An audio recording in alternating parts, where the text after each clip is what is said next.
Il y a une personne dans le groupe privé qui nous a dit, à juste titre, qu'il était perdu parce qu'il y avait énormément de crypto à potentiel et qu'il savait pas dans quoi investir finalement. Et en réalité, il a pas tort parce que quand on regarde bien, il n'y a jamais eu autant de crypto, il n'y a jamais eu autant d'altcoins sur le marché. Et c'est vrai que quand tu te promènes sur Twitter, tu vois qu'en fait, tous les projets ont du potentiel, tous les projets sont tout beaux, tout neufs. Et c'est à se demander sur quel projet réellement on doit investir. Mais la réalité, c'est que peu de projets vont réellement superformer le marché. Il y a énormément d'altcoins et du coup ça fait beaucoup de dilution. Et on l'a déjà vu depuis le début de ce cycle, il n'y a pas toutes les cryptos qui performent. Donc comment on va s'assurer une performance sur le marché des cryptos qui est plus que correcte? Selon moi, il faut se diriger vers des leaders, des narratifs qui performent.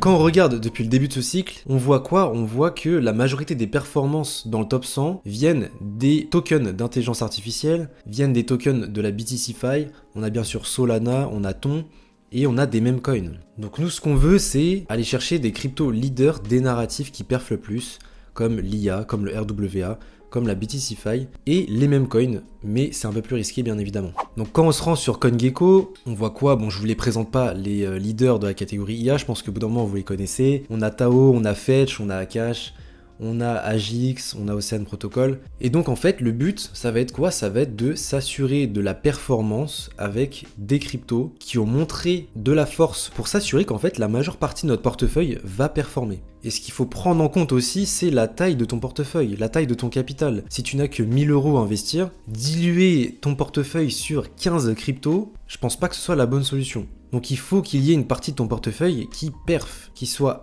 entre guillemets assurée de perf avec des narratifs qui sont performants et des cryptos qui sont bien installés avec une vraie communauté, un vrai produit, des cryptos leaders quoi. Et ensuite, quand tu as tes leaders, tu peux aller allouer une autre partie de ton portefeuille à des cryptos peut-être avec un bon potentiel, qui sont peut-être un peu moins capitalisés pour t'apporter plus de performance, surtout si tu as encore une fois un petit capital, et tu peux descendre un peu plus bas sur la page CoinGecko catégorie intelligence artificielle. Et par exemple, je t'ai présenté du Netmind, qui est que dans le top 230, donc je pense qu'on a encore de la marge, on vient de prendre 41% dans la semaine. T'as des tokens comme RLC qui ont plutôt bien perf pendant la première partie du bull run. Donc quand tu descends un peu, t'as des cryptos un peu moins capitalisés qui vont peut-être pouvoir te proposer un rendement plus élevé. On a GPU qui a fait des énormes multiples pendant la première phase, on a du Clore, on a du DAI, donc tout ça, voilà, ça va être des cryptos qui vont être faiblement capitalisés. On a une crypto ici qui a 53 millions de market cap, donc voilà. Mais il faut s'assurer de la performance au départ, parce que le but quand même c'est qu'on sort de ce bull run gagnant.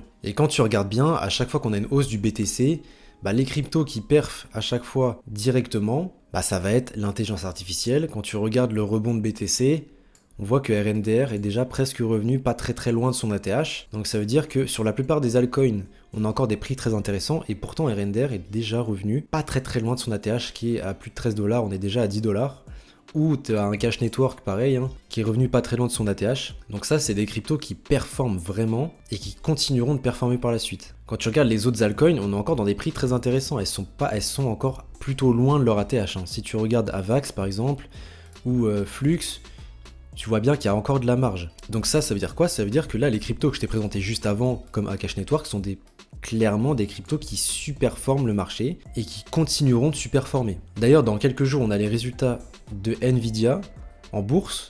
Ça peut être un catalyseur pour les cryptos d'intelligence artificielle, donc on va voir ce qui va se passer, mais ça peut être plutôt intéressant. Fetch fait aussi partie des cryptos qui superforment, même si là, on n'est pas au même niveau que Akash et RNDR, mais on a vu une énorme hausse sur Fetch, donc une des cryptos IA leader qui performe le plus aussi. Donc voilà, je pense que c'est intéressant de se recentrer un peu sur l'essentiel et de se dire, ok, si vraiment je veux m'assurer une performance sur ce marché, je vais aller me concentrer sur des leaders des narratifs, IA, DePIN, RWA, histoire de m'assurer une performance, histoire que j'ai en portefeuille les cryptos qui perfent le plus, et ensuite si je veux aller chercher un peu plus de rendement, je vais aller chercher des petites cryptos à fort potentiel, avec lesquelles je vais pouvoir avoir plus de rendement, qui sont tout de même dans des narratifs intéressants. Et là par exemple on a Netmind que j'ai présenté sur la chaîne aussi. On est reparti, je pense que là on est reparti pour aller chercher des 10 $, voire plus, j'espère. Mais on dirait que ça y est, Netmind est activé, on est à 8,6 $, donc c'est plutôt cool.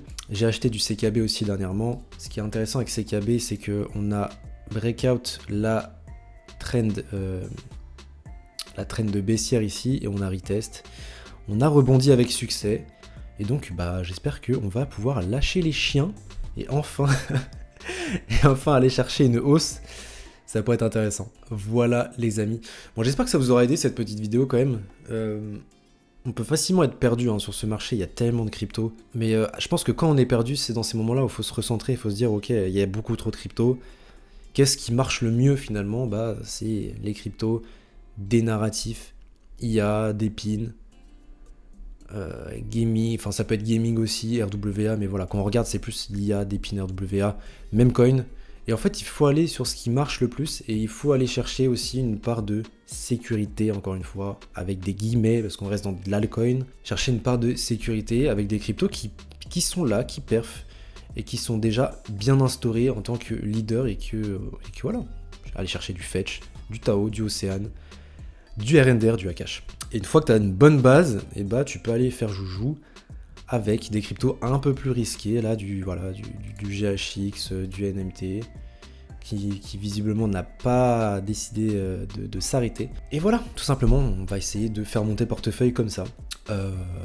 Et puis écoutez, si tu veux une aide personnalisée, mon frérot, si tu veux une communauté qui est là pour t'aider, on s'entraide tous sur le groupe privé, n'hésite pas à le rejoindre, tu seras bien accueilli. Et en attendant, on se retrouve pour une prochaine vidéo, n'hésite pas à liker, commenter, partager. Et je vous dis à la prochaine. Ciao tout le monde.